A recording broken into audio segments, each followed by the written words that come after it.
Janabheri news కి స్వాగతం. ముందుగా ముఖ్యాంశాలు. నిర్లక్ష్యంగా ఉన్న ప్రభుత్వ ఆసుపత్రి వైద్యాధికారుల గురించి మంత్రి, ప్రిన్సిపల్ సెక్రటరీ దృష్టికి తీసుకెళ్తాం. గత 5 ఏళ్ల నిర్లక్ష్యం ఇంకా కొనసాగుతోంది. ఇకపై ఉపేక్షించేది లేదు. ఎమ్మెల్యే ఆదిరెడ్డి శ్రీనివాస్ హెచ్చరిక.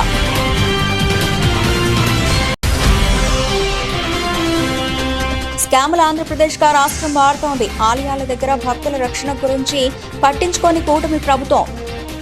ఈవీఎం ఎమ్మెల్యే సారథ్యంలో తయారైన భూ కబ్జా ముఠా.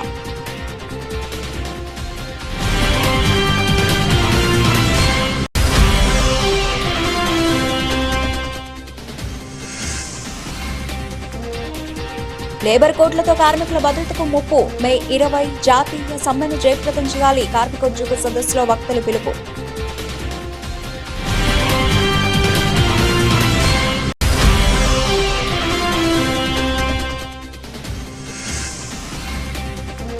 మెగా జాబ్ మేళా పోస్టర్ ఆవిష్కరణ. నిడదవోలు ప్రభుత్వ మహిళా డిగ్రీ కళాశాలలో మే 9న జాబ్ మేళా. పాల్గొననున్న 45 కంపెనీలు.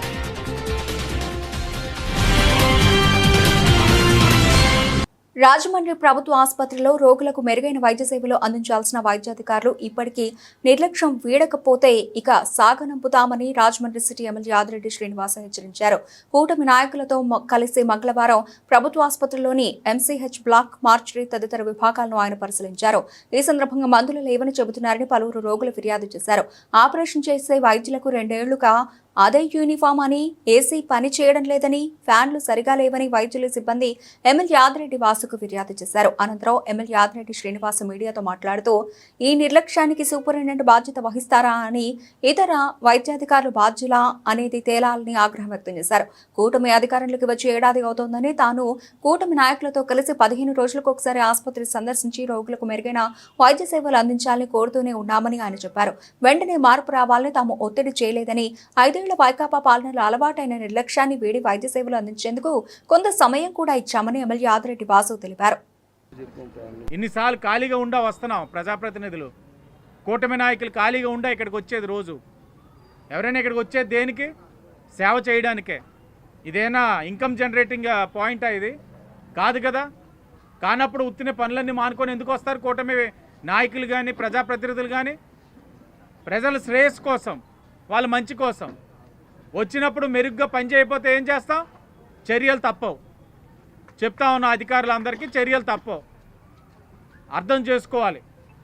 మాకు సరదా కాదు అధికారులని ఏదో ఒకటి అనడానికి. మాకేం సరదా కాదు. మీలో తప్పు ఉంది కాబట్టి అంటా ఉన్నాం. మళ్ళా 15 రోజులకు వస్తాం. ఏ చిన్న లోటుపాటు మీరు చెప్పినట్లు కనబడినా చర్యలు తప్పవు.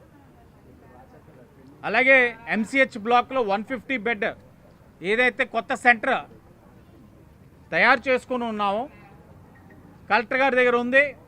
చిన్న చేయాల్సినవి ఉన్నాయి. గ్రిల్స్ ఏదో అమర్చాలని అన్నారు. అవన్నీ అమర్చినన్నే ఆ 150 బెడ్ ఏదైతే ఆ ఫ్లోర్ అంతా కూడా ప్రజలకు అందుబాటులోకి తీసుకొస్తా ఉంది కూటమి ప్రభుత్వం. ఆ 150 బెడ్ కూడా అందుబాటులోకి వచ్చినట్లయితే ఎంసీహెచ్ బ్లాక్లో కాసంత ఒత్తిడి తగ్గుతుంది. అలాగే పక్కన క్రిటికల్ కేర్ వార్డు కూడా ఏదైతే ఆ బ్లాక్ కూడా జూన్ ఎండింగ్కి రెడీ అయిపోతుంది. అది కూడా రెడీ అయితే ఏదైతే ఇక్కడ ప్రస్తుతం హాస్పిటల్లో చాలా కంజెషన్ ఉంది, చాలా. ఇదంతా కూడా క్రిటికల్ కేర్ సెంటర్ అంతా కూడా అక్కడ మూవ్ అయినట్లయితే ఇక్కడ కూడా కొన్ని డిపార్ట్మెంట్స్ చాలా ఫ్రీగా పనిచేసే అవకాశాలు ఉంటాయి. అంటే అన్నీ ఒక్కొక్కటిగా చేసుకుంటూ వస్తూ ఉన్నాం. నేను అప్పుడు చెప్తా ఉన్నాను, ఇప్పుడు చెప్తా ఉన్నాను. సమస్యలు అనేకంగా ఉన్నాయి. ఒక్కొక్కటి అవగాహన చేసుకొని ఏదో అధికారంలో ఉన్నాం కాబట్టి వచ్చినంటే నువ్వు ఇది చేయలేదా, ఎస్ నీ మీద యాక్షన్ అంటే కాదు. వాళ్ళకి సమయం ఇవ్వాలి. పుట్టగొడుగులా పుట్టుకొచ్చిన ఒక ప్రైవేటు లిమిటెడ్ కంపెనీతో యూనిట్ ధర ₹4.60 చంద్రబాబు ఒప్పందం చేసుకోవడం దారుణమని మాజీ ఎంపీ, వైఎస్ఆర్ కాంగ్రెస్ పార్టీ రాష్ట్ర అధికార ప్రతినిధి మార్గాని భరతరాం విమర్శించారు. గతంలో కేంద్ర ప్రభుత్వ అనుబంధ సంస్థ సోలార్ ఎనర్జీ కార్పొరేషన్ ఆఫ్ ఇండియాతో రాష్ట్ర ప్రభుత్వం యూనిట్ కి ₹2.49 ఒప్పందం చేసుకున్నప్పుడు ఒంటికాలుతో లేచిన చంద్రబాబు ఇప్పుడు చేసిన పనికి ఏం సమాధానం చెబుతారని ఆయన సూటిగా ప్రశ్నించారు. స్థానిక మార్గాని ఎస్టేట్స్ లోని వైఎస్ఆర్ కాంగ్రెస్ పార్టీ సిటీ కార్యాలయంలో మంగళవారం ఉదయం ఏర్పాటు చేసిన విలేకరుల సమావేశంలో భారత్ మాట్లాడుతూ గతం కన్నా తక్కువ ధరకు కొనాలి కదా, ఎక్కువగా ఎందుకు ఒప్పందం చేసుకున్నారని చంద్రబాబును ప్రశ్నిస్తున్నామన్నారు. ప్రతిపక్షంలో ఉన్నప్పుడు ఒకలాగా, ఇప్పుడు మరోలా వ్యవహరిస్తున్న చంద్రబాబును ప్రజలు రోడ్డుపై నిలదీయాలని భరత్ అన్నారు. అలాంటప్పుడు ఈ కంపెనీలు మీ బినామీలే కదా అన్నారు.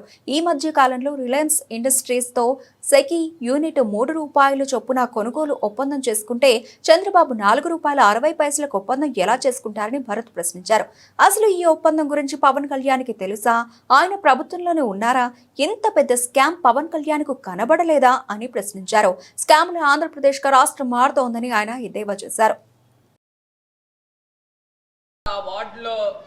తెలుగుదేశం పార్టీ అతని పేరేదో శివకుమారా, మరుకుర్తి శివకుమార్ అనే ఒక వ్యక్తి ఉన్నాడంట. ఆ వ్యక్తికి సంబంధించిన బంధువులంట విజయనగరంలో ఉంటారంట. ఆ విజయనగరంలో కాశీ అంట. ఆ కాశీ అన్న అతను ఈవీఎం ఎమ్మెల్యే, వీళ్ళిద్దరూ వాటాదారులంట. దీనిపైన కూడా పూర్తిస్థాయి ఎంక్వైరీ చేయాలా. వీళ్ళిద్దరూ వాటాదారులు కలిపి ఈ 1385 గజాలు 1385 గజాలు 10 కోట్ల విలువ తక్కువకుండా మార్కెట్లో 4 రోడ్లు బిట్టు. మేము ఎలక్షన్స్ ముందు కూడా గౌడ సెట్టిబలిజా కులానికి సంబంధించి మేము ఒక మీటింగ్ పెడితే అందులోనే పెట్టుకున్నాం. ఇప్పుడు ఫెన్సింగ్ వేసేసి అన్యాక్రాంతం చేశారు. అది పార్క్ సంబంధించిన భూమి 1385 గజాలు. ఇది నిన్న కలెక్టర్ దగ్గరికి కూడా వెళ్ళి మేము కలెక్టర్ రిప్రజెంటేషన్ ఇచ్చాం. గతంలో ఇచ్చాను, మళ్ళీ ఇచ్చాము. నిన్న స్పందన జరిగితే స్పందనలో వెళ్ళి ఇవ్వడం జరిగింది, భూమిని కాపాడండి అని. మరి ఈ రకంగా అన్యాయంగా అక్రమంగా అన్యాక్రాంతం చేస్తున్నారు. ఒక్కసారి ఈనాడు పేపర్లో పెట్టింది ఇది కాదు ఇంకోటి పంపించాను చూడు. ఈనాడు పేపర్తో ఒకటి పంపించానా, నీకు ఒకటి పంపించాను కదమ్మా. ఇదిగోండి, అందులో వస్తుంది ప్రభుత్వ స్థలం కబ్జాపై ఫిర్యాదు. వాళ్ళు కూడా ఈనాడు పేపర్ కూడా కొంచెం తగ్గించు వాళ్ళు కూడా తగ్గించమ్మా. డైరెక్ట్గా పైన ఈవీఎం ఎమ్మెల్యే ఫోటో వేస్తారు. అంటే వాళ్ళు కూడా ఇండికేషన్ చూపిస్తున్నారు. పైన ఈవీఎం ఎమ్మెల్యే ఫోటో వేస్తారు, కిందనేమో ప్రభుత్వ స్థలం కబ్జాకి పై ఫిర్యాదు అని. అంటే ప్రజలకు కూడా ఇండికేషన్ కనబడుతుంది, ఇగో దీని యొక్క కారకుడు పైన ఉన్నాడని. దేశంలో ముస్లిం మైనార్టీల జీవనానికి హక్కులకు హానికరంగా ఎన్డీఏ ప్రభుత్వం తీసుకొచ్చిన వక్ఫ్ చట్టాన్ని వెంటనే మోడీ ప్రభుత్వం రద్దు చేయాలని రాజమండ్రి ముస్లిం ఐక్యవేదిక నాయకులు, వైఎస్ఆర్సీపీ మైనార్టీ విభాగం జిల్లా అధ్యక్షుడు ఎండీ హబీబుల్లా ఖాన్ డిమాండ్ చేశారు. ముస్లిం ఐక్యవేదిక ఆధ్వర్యంలో వక్ఫ్ చట్టాన్ని వ్యతిరేకిస్తూ జాంపేట ఆజాద్ చౌక్ నుండి కోటిపల్లి బస్టాండ్ మెయిన్ రోడ్డు మీదుగా తిరిగి ఆజాద్ చౌక్ వరకు ర్యాలీ నిర్వహించారు. ఈ ర్యాలీలో వక్ఫ్ చట్టాన్ని వెంటనే రద్దు చేయాలని, ముస్లిం మైనార్టీల హక్కులను కాపాడాలని, మోదీ ప్రభుత్వం డౌన్ అంటూ ఆందోళనకారులు నినాదాలు చేశారు. ఈ సందర్భంగా హబీబుల్లా ఖాన్ మాట్లాడుతూ దేశంలో మోదీ ప్రభుత్వం 2 సార్లు అధికారం వచ్చిన తర్వాత ముస్లిం మైనార్టీల జీవనానికి హక్కులకు ప్రమాదం ఏర్పడిందని ఆందోళన వ్యక్తం చేశారు. ముస్లింలకు ప్రమాదకరంగా మారిన వక్ఫ్ చట్టాన్ని రద్దు చేసేంత వరకు ముస్లింలు పోరాటం చేస్తారని అన్నారు. వైఎస్ఆర్ కాంగ్రెస్ రాష్ట్ర అధికార ప్రతినిధి, జిల్లా వక్ఫ్ బోర్డు మాజీ అధ్యక్షుడు ఆరిఫ్ ఖాన్ మాట్లాడుతూ దేశవ్యాప్తంగా వక్ఫ్ బోర్డు ఆధీనంలోని 8 లక్షల ఎకరాల భూములను స్వాధీనం చేసుకోవాలనే కుట్రతో మోదీ ప్రభుత్వం ఈ చట్టాన్ని దొడ్డిదారిని తీసుకొచ్చిందని విమర్శించారు. ఈ సమావేశంలో ఆరిఫుల్లా ఖాన్, మహ్మద్ జిలానీ, అహ్మద్ ఖాన్, షబానా, అబ్దుల్లా షరీఫ్, జరీనా బేగో, కరీం ఖాన్ భాషా తదితరులు పాల్గొన్నారు.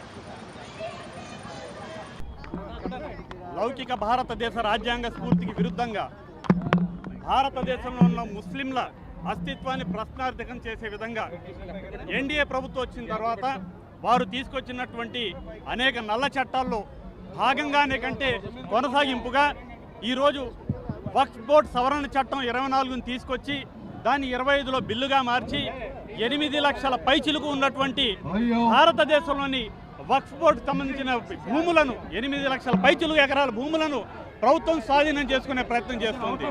దీనికి ఖచ్చితంగా భారతదేశంలో ఉన్న ప్రతి ముస్లిం కూడా మహిళలు పురుషులు పిల్లలన్న తేడా లేకుండా ప్రతి ఒక్కళ్ళం కూడా రోడ్డెక్కుతాం, దీనికి నిరసన తెలియజేస్తాం. కాలరాస్తోంది. ఇది కేవలం తనకు ఉభయ సభల్లో ఉన్నటువంటి మెజారిటీని అడ్డుపెట్టుకుని తీసుకొచ్చినటువంటి చట్టం ఇది. ప్రతిపక్షాలు అడిగినటువంటి ప్రశ్నలకు సమాధానం అయితే దాటవేసింది, కానీ సుప్రీంకోర్టులో ఒక్క ప్రశ్నకు కూడా సరిగ్గా సమాధానం ఇప్పటి వరకు ఇవ్వలేనటువంటి పరిస్థితి ఇది. కాబట్టి ఇది దేశ రాజ్యాంగాన్ని కాలరాసేందుకు, దేశ రాజ్యాంగం యొక్క విలువలను కాలరాసేటువంటి నల్ల చట్టం ఇది. ఎలా అయితే రైతు చట్టాలను వెనక్కి తీసుకోవాల్సినటువంటి పరిస్థితి ఏర్పడిందో ఆ పరిస్థితి కేంద్ర ప్రభుత్వానికి తప్పకుండా ఏర్పడుతుంది. కేంద్ర ప్రభుత్వం ఈ నల్ల చట్టాన్ని, వక్ఫ్ సవరణ చట్టాన్ని వెనక్కి తీసుకోవాల్సినటువంటి అవసరం ఉంది. ఇది భారత రాజ్యాంగానికి స్ఫూర్తికి విరుద్ధమైనటువంటి చట్టం ఇది. రాజమండ్రి ఆధ్వర్యంలో ఏదైతే నల్ల చట్టాలు ఉన్నాయో అమెండ్మెంట్ చట్టం ఏదో దీనికి వ్యతిరేకంగా భారీ ర్యాలీని తీయడం జరిగింది. కేవలం రాజమండ్రిలోనే కాదు, దేశవ్యాప్తంగా కూడా అనేక నగరాల్లో ర్యాలీలు జరుగుతున్నాయి. ఈ ర్యాలీలో ఒక ముఖ్య ఉద్దేశం, ఈ ఏదైతే భారత ప్రభుత్వం తీసుకొచ్చిందో అడ్డదారిలో తనకు మెజారిటీ ఉందని కాదని చెప్పి ఏదైతే రాజ్యాంగ వ్యతిరేక చట్టం ఏదో తీసుకొచ్చిందో దాన్ని పూర్తిగా రద్దు చేసే వరకు కూడా ఈరోజు ఈ నిరసనలు జరుగుతాయని, ఈ నిరసనలు కేవలం మొదలు మాత్రమే. రాబోయే రోజుల్లో ఇంకా భారీ స్థాయిలో ధర్నాలు, జైలు భరోలు, రాస్తా రోకోలు, ఇంకా వివిధ రకాల కార్యక్రమాలు చేసి పబ్లిక్ మీటింగ్స్, గ్యాదరింగ్స్, అదేవిధంగా ఇంటలెక్చువల్ మీట్స్ చేసి మేము ఈ బిల్లుని పూర్తిగా ప్రజాబలంతో, ఎస్టీ, ఎస్సీ, మైనార్టీ మరియు సెక్యులర్ హిందూవాదుల ప్రజాబలంతో ఈ బిల్లుని పూర్తిగా తిప్పికొడతామని చెప్పి ఈ విధంగా మీ అందరూ కూడా తెలియజేసుకుంటున్నాం. ఈరోజు మన రాజమండ్రి ఆజాద్ చౌక్ నుంచి భారీ ఎత్తున ముస్లిం మైనార్టీస్, హిందూ సోదరుల సహకారంతో వక్ఫ్ ఎండోమెంట్ యాక్ట్కి వ్యతిరేకంగా మోడీ చేసిన దుర్మార్గ పాలన మన చంద్రబాబు నాయుడు, నితీష్ కుమార్ సపోర్ట్ ఇచ్చి మా ముస్లిమ్స్ని తలలు నరికేసి చాలా హీవమైన చర్య పాల్పడ్డారు. దీనికి పశ్చాత్తాపం పడవలసి వస్తుంది. వచ్చే ఎన్నికల్లో మాత్రం వాళ్ళకి తగు శాస్తి జరుగుతుందని చెప్పేసి కోరుకుంటున్నాను. అయినటువంటి నరేంద్ర మోడీ గారు లోక్సభలో, రాజ్యసభలో ప్రవేశపెట్టినటువంటి వక్ఫ్ యాక్ట్కు వ్యతిరేకంగా ఈ నిరసనను మేము రాజమండ్రి ముస్లిం ఐక్య వేదిక తరఫున ఈ యొక్క నిరసన ర్యాలీని ఇక్కడ ప్రవేశపెట్టడం జరిగింది. అయితే ఏదైతే వక్ఫ్ యాక్ట్ను 2025ను ఉమ్మీద్ బిల్లు పేరుతో రాజ్యసభలో, లోక్సభలో ప్రవేశపెట్టి దాంట్లో గెలిపించుకోవడం జరిగిందో దాన్ని వెంటనే రద్దు చేయాలని చెప్పి మేమందరం కూడా ముస్లిం ఐక్య వేదిక రాజమండ్రి మహిళలు, పురుషుల తరపున మేమందరం కూడా గట్టిగా డిమాండ్ చేస్తున్నాం. అంతేకాదు కేరళకు చెందినటువంటి ఒక హిందూ సంస్థ శ్రీ గురునానక్ సనాతన ధర్మ ట్రస్ట్ అనే ఒక ట్రస్ట్ కూడా దీనికి వ్యతిరేకంగా ముస్లిం సమాజంతో పాటు మా సమాజానికి, అంటే హిందూ సమాజానికి, ఇంకా క్రిస్టియన్ సమాజానికి కూడా ఈ యొక్క వక్ఫ్ యాక్ట్ ద్వారా చాలా ప్రమాదాలు కొని తెచ్చుకునేటటువంటి విధంగా ఈ వక్ఫ్ యాక్ట్ ఉందని చెప్పి వారు ఆరోపించడం జరిగింది. మోదీ ప్రభుత్వం తీసుకొచ్చిన లేబర్ కోడ్లు అమలైతే కార్మికులకు ఉద్యోగ భద్రత ఉండదని పలువురు వక్తలు అన్నారు. దేశవ్యాప్తంగా మోదీ సర్కార్ అనుసరిస్తోన్న కార్మిక ప్రజా వ్యతిరేక విధానాలకు నిరసనగా కార్మికులకు నష్టం చేసే 4 లేబర్ కోడ్ల రద్దు కోరుతూ మే 20న అఖిలపక్ష కార్మిక సంఘాల ఆధ్వర్యంలో అఖిల భారత సమ్మెకు పిలుపునిచ్చిన నేపథ్యంలో దాని జయప్రదం కోసం తూర్పుగోదావరి జిల్లా రాజమహేంద్రవరంలో ఆనం రోటరీ హాల్ నందు మంగళవారం సదస్సు జరిగింది. అఖిలపక్ష కార్మిక ఉద్యోగ సంఘాల ఆధ్వర్యంలో జరిగిన ఈ సదస్సులో సిఐటియు జిల్లా ఉపాధ్యక్షులు టి అరుణ్, ఏఐటిఈసి జిల్లా ఉపాధ్యక్షులు టి మధు, ఐఎఫ్టియు జిల్లా కార్యదర్శి జె వెంకటేశ్వరరావు, అలాగే ఏఎఫ్టియు జిల్లా నాయకులు జోజీ, ఐఎఫ్టియు నాయకులు ఎస్ కిరణ్లు మాట్లాడారు. కార్మికులు పోరాడి సాధించిన కార్మిక హక్కులను కాలరాసేందుకు మోదీ ప్రభుత్వం ప్రయత్నిస్తోందన్నారు. ఈ క్రమంలోనే 44 కార్మిక చట్టాల్లో 29 చట్టాలను 4 లేబర్ కోడ్లుగా మార్చివేసిందని తెలిపారు. లేబర్ కోడ్లు అమలైతే కార్మికులు సమ్మె చేసే హక్కును, సంఘం పెట్టుకునే హక్కును, యాజమాన్యంతో జీతబత్యాలు బేరం ఆడుకునే హక్కును కోల్పోతారన్నారు. ఈ కార్యక్రమానికి సిఐటియు, ఏఐటిఈసి, ఐఎఫ్టియు నాయకులు వైఎస్ఎస్ మూర్తి, పూర్ణిమ రాజు, బేబీ రాణి, కృష్ణ, వెంకటలక్ష్మి, నల్ల రామారావు, కొండలరావు తదితరులు పాల్గొన్నారు. నేను మొన్నే చెప్పాను, ఒక పంచాయతీ మా రాజమండ్రి ఆయుధ కూరగాయలు అప్రా సెక్షన్కి వచ్చి ఒక హమాలి మోసే 50 కేజీలు ఉల్లిపాయలు వస్తా. నువ్వు ఎన్ని గంటలు మోస్తావో చెప్పు. నువ్వు ఎన్ని గంటలు మోస్తే 10 గంటలు మేము ఉంటాం. ఒక గంట కూడా పోయింది. దుర్గమ్మక్క మంగళాదేవి కాలంలో ఎత్తి రమణ కాలంలో ఎత్తి దానికి బ్రష్ కొట్టి మంచి ఎండలో కమిషనర్ వచ్చి ఇంకా పని అంటే చూద్దాం ఎన్ని గంటలు చేస్తారు. దేవపల్లి కార్మికులు లేదా టీచర్స్ లేదా మన మిగతా అన్ని సంఘాలు ఒకసారి వచ్చి పని చేయాలి. నువ్వు ఏసీలో కూర్చొని మాట చెప్పడం కాదు. ఈ 8 గంటల పనితనం కోసం అయ్యో 3 మాటలు చెప్పింది. ఒకటి 8 గంటలు పని చేయాలి, 8 గంటలు విశ్రాంతి తీసుకోవాలి, 8 గంటలు ఆహ్లాదకరంగా ఉండాలి. 8 గంటలు పని చేయలేకపోతున్నాం. ఇప్పుడు బ్యాంకు లక్ష్మణ్ గారు వచ్చారు, వాళ్ళ స్థితిని అందరూ సెలవు అడిగారు. ఒక బ్యాంకు మా చుట్టాలలో బ్యాంకు ఉద్యోగం ఉన్నారు. నేను ఎప్పుడు ఫోన్ చేసినా సాయంత్రం 5 గంటలు చాలా మానసికంగా మాట్లాడారు. అంటే మీరు ఏసీలో ఉన్నా ఉదయం 15 గంటలకి మీకు సత్తు లేదు. మన పక్కన ఎంపీ ప్రజలు ఉన్నారు, ఏసీలో మీరు అనుకుంటున్నాం. అందుకని మీరు గుర్తించుకోండి, 8 గంటల పరిధిలను కాపాడుకోవాలి. అలాగే ఉద్యోగ భద్రత. అందుకని ఇవాళ పారిశ్రామిక సంబంధాల కోడ్ అనే పేరుతో పారిశ్రామిక వివాదాల చట్టంలో ఉన్నటువంటి అనేక సెక్షన్ మార్పు చేశారు. నేను ఒక ఉదాహరణ చెప్పాలి. ఇటీవల ఓఎన్జీసీలో కాంట్రాక్ట్ వర్కర్లకు సంబంధించి ఒక సమస్య మీద సెంట్రల్ లేబర్ డిపార్ట్మెంట్ విజయవాడలో కన్సల్టేషన్ మీటింగ్ ఒక 6-7 మీటింగ్ చేసి వెళ్ళాను. కొత్తగా ఒక లేబర్ అధికారి వచ్చాడు, రాజస్థాన్ నుంచి వచ్చాడు. కొత్తగా వచ్చిన కాబట్టి కొంచెం యాంగ చార్మింగ్ గా ఉన్నాడు. కాంట్రాక్టర్లు ఆయన బెదిరించారు మీటింగ్ లోనే, ఈ సంబంధం లేదు విషయం నువ్వు ఎలా మాట్లాడుతావు అని బెదిరిస్తుంటే ఆయన 2 సార్లు చూశాడు. 3ఓసారి ఏం చేయాలంటే ఇప్పుడున్న చట్టంలో సెక్షన్ 10లో 11 ప్రకారం నేను మిమ్మల్ని ప్రాసిక్యూట్ చేయొచ్చు, మిమ్మల్ని జైలు పంపదు మిమ్మల్ని అని చెప్పి ఆయన వెళ్ళగొట్టి పోలీస్ స్టేషన్ కంప్లైంట్ ఇచ్చి కాగితం రాశాడు. అంటే ఇప్పుడున్న చట్టాల్లో యజమానులు కనీస వేతనాలు అమలు చేయకపోయినా, ప్రావిడెంట్ ఫండ్ అమలు చేయకపోయినా, ఈఎస్ఐ అమలు చేయకపోయినా, బోనస్ ఇవ్వకపోయినా, గ్రాట్యుటీ అమలు చేయకపోయినా ఆ చట్టంలో ఎక్కడో దగ్గర జైలు శిక్ష అనేటువంటి యజమానికి వేసేటువంటి అధికారం ఇప్పుడు చట్టాల్లో ఉంది. ఇప్పుడు కొత్త లేబర్ కోడ్ ఏం చేశారంటే యజమానికి ఉన్న జైలు శిక్షను మొత్తాన్ని ఎత్తేసారు. ఒక్క యజమానికి ఒక్క దగ్గర కూడా జైలు శిక్ష లేదు. దాని స్థానంలో ఏం చెప్పారంటే పెనాల్టీలు పెట్టారు. ఇప్పుడు పెనాల్టీలు ఉన్నాయి. కనీస వేతనం ఎవరిని ఇవ్వకపోతే, కనీస వేతనం ఇవ్వట్లేదని మనం కనుక లేబర్ అధికారులకు వెళ్తే, ఇతను కనీస వేతనం ఇవ్వట్లేదని ప్రూవ్ అయితే అతను ఏం చేయాలంటే ఒక 5,000 రూపాయల లోపు, 500 నుంచి 5,000 రూపాయలు జరిమానా కడితే అతను కనీస వేతనం ఇచ్చినా ఇవ్వకపోయినా అతను శిక్ష పూర్తి అయిపోయినట్టు లెక్క. ఏ యజమానైనా కనీస వేతనం అమలు చేస్తారు. ఈ చట్టం వచ్చిన తర్వాత అమలు చేయడు. అడిగితే ఒక 500,000 పెనాల్టీ కట్టేస్తాడు. మళ్ళీ మామూలుగానే కనీస వేతనం కంటే తప్పు ఇచ్చే పరిస్థితి వస్తుంది. అంతేకాదు లేబర్ కోడ్ అమలు జరగకుండానే ఉత్తరప్రదేశ్ రాష్ట్రంలో ఇటీవల ఒక గాజుల పరిశ్రమలో ఒక ఘటన జరిగింది. ఆ పరిశ్రమలో మీరు ఫోన్ ఉత్తరప్రదేశ్ లో పరిశ్రమలో యూనియన్ నాయకుడు యాజమాన్యం మీద లేబర్ డిపార్ట్మెంట్ లో కేసేశారు. ఆ పరిశ్రమలో కార్మికులకు కనీస వేతనాలు, చట్టబద్ధ సౌకర్యాలు ఇవ్వడం లేదని చెప్పారు. యాజమాన్యం ఏం చేసిందంటే ఆ యూనియన్ నాయకుడి మీద పోలీస్ స్టేషన్ లో కేసు పెట్టింది. ఇది సర్వరోగ నివారణ అని చెప్పేసి మాట్లాడారు. కానీ విధానాలు అమల్లోకి వచ్చిన తర్వాత నిరుద్యోగం పెరుగుతుంది, పేదరికం పెరుగుతుంది, అసమానతలు పెరుగుతున్నాయి, దోపిడీ తీవ్రతరమై సంపదలు కొద్దిమంది దగ్గరే పోగొడతా ఉన్నాయి.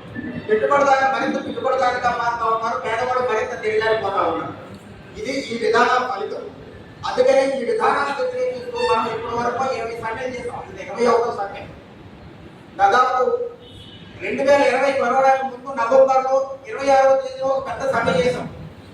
ఆ సమ్మెకి 250 మిలియన్లు కార్మికులు పాల్గొన్నారు. అంటే 2,50,00,000 మంది ఆ సమ్మెలో పాల్గొన్నారు. 25 కోట్ల మంది ఆ సమ్మెలో పాల్గొన్నారు. కాబట్టి అంతకుముందు 2019లో జరిగింది ఒక సమ్మె. అప్పుడు 200 మిలియన్లు పాల్గొన్నారు. కార్మికులు పెద్ద ఎత్తున పాల్గొన్నారు. ఇంత పెద్ద సంఖ్యలో పాల్గొన్నప్పుడు కూడా ఈ ప్రభుత్వానికి చేరుకుంటున్నట్టు కూడా లేదు. దొండపోత మీద వర్షం కురిసిన తండ్రిగా కార్మిక వర్గ వ్యతిరేక విధానాలని అమలు చేసుకుంటూ పోతా ఉన్నారు. చెప్పాడు గవర్నమెంట్ వర్గాల పని చేయడం కోసం 35 రద్దు చేసి కార్మిక ప్రైవేట్ పని చేయడం కోసం తీవ్రవాదాన్ని పూర్తిగా చూపించి వాటిని రద్దు చేశాడు. తీవ్రవాదం పోయిందా? మహాగాంలో దాడి ఎందుకు జరిగింది? మీ వైఫల్యం కాదా? మీ కేంద్ర వైఫల్యం కాదా? ఇంటెలిజెన్స్ చెప్పినప్పుడు కూడా మీరు మాట్లాడలేదు, జాగ్రత్త తీసుకోలేదు. మోడీ సౌదాగర్య పర్యటన రద్దు చేసుకుని ఆ ఘటన పెట్టుకుని బిహార్ ఎన్నికల ప్రచారం పోయి దీన్ని ఒక రాజకీయంగా వాడుకోవడానికి చూశారు. అంటే నేను శవాల మీద ఒప్పులేసుకునే రకంగా, శవాల మీద డబ్బులేసుకునే రకంగా దేశంలో ప్రతి ఘటనని కూడా మీరు ఓట్ల కోసం, సీట్ల కోసం బీజేపీ ప్రభుత్వం వాడుకుంటా ఉంది. పోలవరం వాళ్ళ ఘటన ఎందుకు జరిగింది? 40 మంది సైనికులు ఎదిగిపోయారు. వాళ్ళు ఆకాశ మార్గంలో వెళతామనంటే మీరు ఎందుకు అవకాశం కల్పించలేదు? రోడ్డు మార్గంలో మీరు వాళ్ళు ఎందుకు ప్రయత్నించారు? ఆ రోజు 2019 ఎన్నికల్లో నెగడం కోసం మాత్రమే మీరు పోలవరం ఘటన వాడుకున్నారు. ఇప్పుడు బిహార్ ఎన్నికల్లో బెంగాల్ ఎన్నికల్లో నెగడం కోసమే మీరు పెహల్గామ్ వాడుకుంటూ ఉన్నారు. ఇది ఒక కుట్రపూర్తంగా బేసిక్ దుర్మార్గమైన దాడి బీజేపీ ప్రభుత్వం చేస్తా ఉంది. ఉత్తరప్రదేశ్ లో జరుపుకునే ఘటనలేంటి? ముస్లిం పేరెంటే వాళ్ళు చదువుతా ఉన్నారు. ముస్లింల మీద హిందువుల మీదకి, హిందువుల ముస్లింల మీదకి, మైనారిటీల మీదకి హిందూ వర్గాన్ని రెచ్చగొడతా ఉన్నారు. ఈ దేశంలో ముస్లింలు, మైనారిటీలు మతం పేరుతో పుట్టుకోవాల్సిన పని లేదు. మతం దేవుడు అనేది మన వ్యక్తిగత విశ్వాసం. కానీ మతాన్ని, దేవుడిని రెచ్చగొట్టి మన అసలు విషయాన్ని పక్కన పట్టిస్తూ ఉన్నారు. ఈ దేశంలో మనం అందరూ అన్ని మతస్థులు, అన్ని కులస్తులు, అన్ని వర్గాల ప్రజలు కూడా నిరుద్యోగం ఎందుకు పెరుగుతుందో మోడీని ప్రశ్నించాల్సిన అవసరం ఉంది. పేదరికం ఎందుకు పెరుగుతుందో మనం మోడీని ప్రశ్నించాల్సిన అవసరం ఉంది. ఎందుకు ఈ దేశంలో తినడానికి తిండి లేదు, రైతులకి పచ్చం లేదు అని చెప్పి ప్రశ్నించాల్సిన అవసరం ఉంది. మనం ఈ సభ చేస్తా ఉన్నాం. మనకంటే ముందు ఒక స్ఫూర్తిదాయకమైన సభ జరిగింది. అదేంటో తెలుసా? రైతాంగ సమ్మె. 3 వ్యవసాయ చట్టాలకు వ్యతిరేకంగా సుదీర్ఘకాలం సంవత్సరం పాటు వాడు ఇల్లు వాళ్ళు తెలిసి ఢిల్లీ సరిహద్దుల్లో నడి రోడ్ల మీద వాళ్ళకి కరెంట్ లేకపోయినా, వాళ్ళకి నీళ్లు లేకపోయినా, వాళ్ళని ముళ్ళ గంటల్లో చూపించినా, పాస్పోర్ట్ వైర్ ప్రయోగించినా, ఇంటర్నెట్ కట్ చేసినా, మొత్తం వాళ్ళని లాఠీ చార్జీ చేసినా లెక్క చేయకుండా వీరోచితంగా పోరాడి ఆ నల్ల చట్టాలను తీసుకున్నారు. అట్లాంటి స్ఫూర్తి ఈ రోజు భారతదేశంలో కార్మిక వర్గం తీసుకొని అట్లాంటి పోరాటాలతో ఈ సమ్మె ద్వారా ప్రభుత్వం చిరుతున్న కార్మిక వ్యతిరేక, ప్రజా వ్యతిరేక, రైతు వ్యతిరేక విధానాలు తిప్పుకొట్టాలి. మతతత్వ విద్వేషాలు తిప్పుకొట్టాలి. ఆ వైద్యంతో మనం ముందుకెళ్లాల్సిన కర్తవ్యం మనందరికీ కూడా ఉందని తెలియజేస్తున్నారు. ఏదైతే దాదాపు 4,50 కేంద్ర ప్రభుత్వంచే అసంఘటిత కార్మికుల కొరకు ఉచిత ఈ శ్రమ కార్డు రిజిస్ట్రేషన్ కార్యక్రమాన్ని రాజమండ్రి మెయిన్ రోడ్ మోషి వీధిలో గల అబూబకర్ షా మసీదులో ఏర్పాటు చేయడం జరిగింది. ఈ కార్యక్రమం గౌరవనీయులైన జిల్లా న్యాయ సేవాధికారి సంస్థ చైర్మన్ శ్రీమతి గంధం సునీత మరియు జిల్లా న్యాయ సేవాధికార సంస్థ ఇన్ఛార్జ్ కార్యదర్శి బి పద్మ ఆదేశానుసారం జిల్లా కార్మిక శాఖ మరియు సోషల్ ఆర్గనైజేషన్ అయినటువంటి పారా సంస్థతో జిల్లా కార్మిక శాఖ అవగాహన మరియు ఈ శ్రమ కార్డు రిజిస్ట్రేషన్ కార్యక్రమాన్ని నిర్వహించారు. అందరికీ నమస్కారం అండి. ఈ రోజున గౌరవనీయులు district legal services authority secretary గారి అందరికీ నమస్కారం అండి. ఈ గాజీ సయ్యద్ అబూబకర్ షా మస్జిద్ ప్రెసిడెంట్ మాట్లాడుతున్నాను. ఇక్కడ డీలర్స్ డిపార్ట్మెంట్ వారి అధికారులు మరియు లేబర్ డిపార్ట్మెంట్ అధికారులు ఇప్పుడు వచ్చి ఈ శ్రమ్ కార్డ్ నమోదు అందరికీ చేసి చాలా ఉపయోగపడే కార్డుని ఇచ్చారండి. కొంతమంది చాలామంది లబ్ధి పొందారు. దీని గురించి చాలా అధికారులకి థ్యాంక్స్ చెప్తున్నానండి. లేబర్ డిపార్ట్మెంట్ వాళ్ళకి కూడా థ్యాంక్స్ చెప్తున్నానండి. రాబోయే రోజుల్లో మరిన్ని పెద్దగా కార్యక్రమాలు చేపడతామని అధికారులు. నమస్కారం. లేబర్ డిపార్ట్మెంట్ తరఫు నుంచి లేబర్ ఆఫీసర్స్ ప్లస్ స్టాఫ్తో పాటు ఇక్కడ మన జిల్లా జడ్జి గారు అయినటువంటి మేడం గారు ఆధ్వర్యంలో ఇక్కడ మసీదులో ఈ శ్రమ అనేటువంటిది అసంఘటిత కార్మికులకు ఈ శ్రమ నమోదు కార్యక్రమం చేపట్టడం జరిగింది. ఇక్కడికి చాలామంది వర్కర్స్, స్ట్రీట్ వెండర్స్, తర్వాత తదితర వృత్తులు చేసుకున్నటువంటి వాళ్ళందరూ కూడా ఇక్కడ ఈ శ్రమ కార్యక్రమానికి హాజరయ్యారు. అందులో చాలా వరకు అందరికీ కూడా ఈ శ్రమ కార్డులు చేసి వాళ్ళకి బెనిఫిట్స్ వివరించడం జరిగింది. నమస్కారం అండి.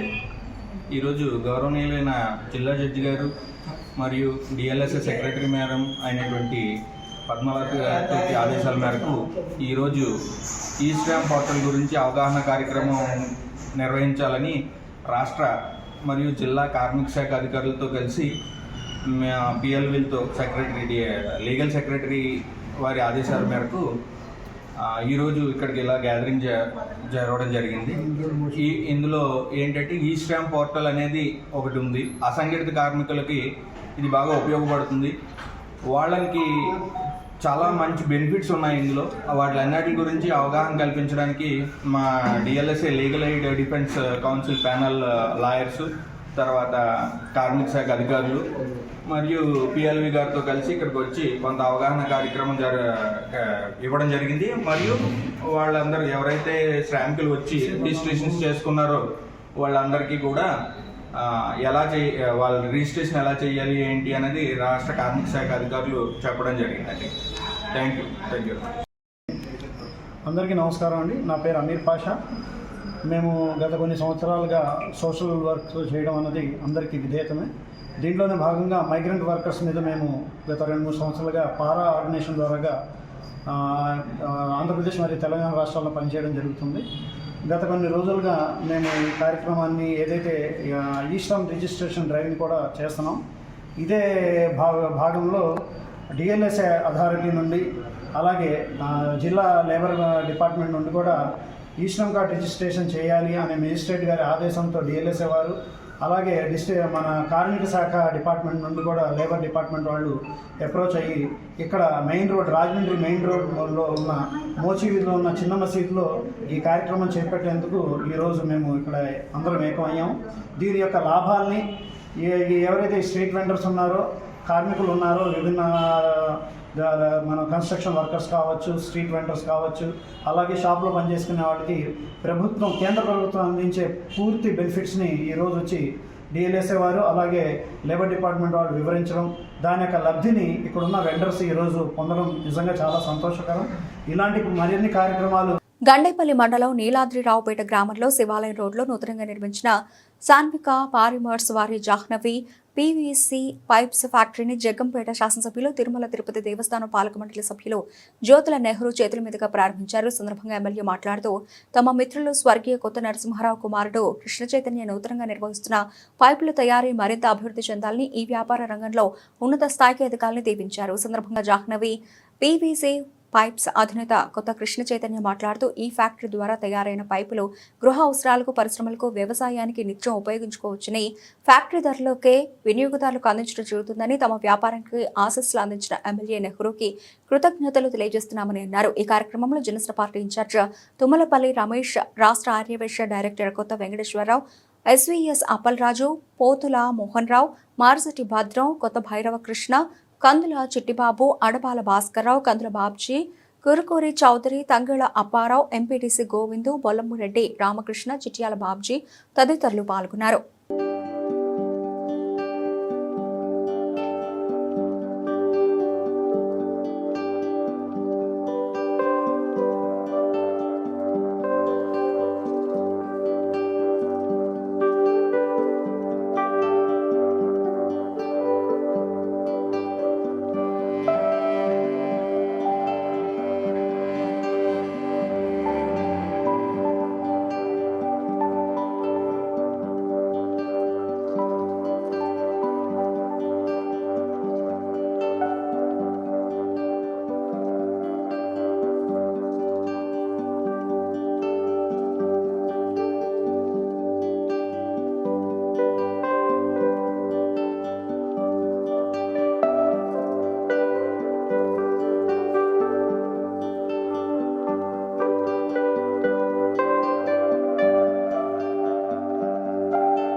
నిడదవోలు నియోజకవర్గంలో నిరుద్యోగులైన యువకులకు ఉద్యోగ ఉపాధి అవకాశాలు కల్పించేందుకు మే 9వ తేదీన స్థానిక ఎస్పీడీ ప్రభుత్వ మహిళా డిగ్రీ కళాశాలలో మెగా జాబ్ మేళా ఏర్పాటు చేయనున్నామని రాష్ట్ర పర్యాటక సాంస్కృతిక సినిమాటోగ్రఫీ మంత్రి కందుల దుర్గేష్ వెల్లడించారు.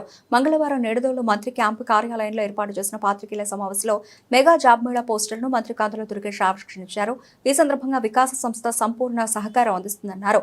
ఈ సందర్భంగా మంత్రి కందుల దుర్గేష్ మాట్లాడుతూ జాబ్ మేళాలో భాగంగా 1302 మందికి ఉద్యోగాలు కల్పించేందుకు అవకాశం ఉందన్నారు. తద్వారా 12,000 నుండి 40,000 రూపాయల వరకు జీతం పొందవచ్చునన్నారు.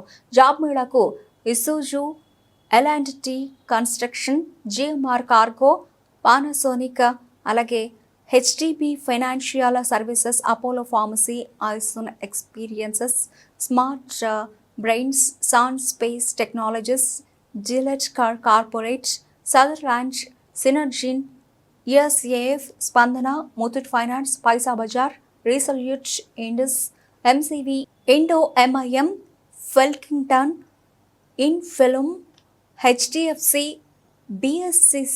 BSCPL, GLR, Deccan fine chemicals తదితర 45 కంపెనీల ప్రతినిధులు రానున్నారని తెలిపారు. జాబ్ మేళా కార్యక్రమంలో నియోజకవర్గ ఎమ్మెల్యేగా తాను, జిల్లా ఇన్ఛార్జ్ మంత్రి నిమ్మల రామానాయుడు, ఎంపీ పురంధరేశ్వరి, జిల్లా కలెక్టర్ పి ప్రశాంతి, మాజీ శాసనసభ్యులు మురుగుపల్లి శేషారావు పాల్గొంటారని మంత్రి దుర్గేష్ వెల్లడించారు. కార్యక్రమాన్ని విజయవంతం చేయాలని పిలుపునిచ్చారు. బులెటిన్ ముగించే ముందు హెడ్లైన్స్ మరోసారి. నిర్లక్ష్యంగా ఉన్న ప్రభుత్వ ఆసుపత్రి వైద్యాధికారుల గురించి మంత్రి, ప్రిన్సిపల్ సెక్రటరీ దృష్టికి తీసుకెళ్తాం. గత 5 ఏళ్ల నిర్లక్ష్యం ఇంకా కొనసాగుతోంది. ఇకపై ఉపేక్షించేది లేదు. ఎమ్మెల్యే ఆదిరెడ్డి శ్రీనివాస్ హెచ్చరిక.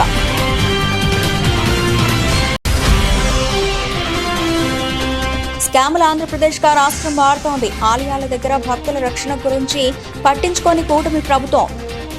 ఈవీఎం ఎమ్మెల్యే సారథ్యంలో తయారైన భూ కబ్జా ముఠా.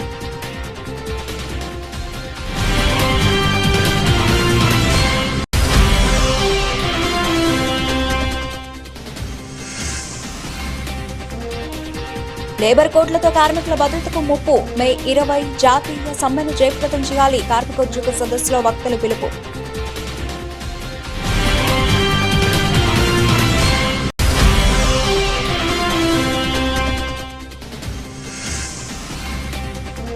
మెగా జాబ్ మేళా పోస్టర్ ఆవిష్కరణ. నిడదవోలు ప్రభుత్వ మహిళా డిగ్రీ కళాశాలలో మే 9న జాబ్ మేళా. పాల్గొననున్న 45 కంపెనీలు.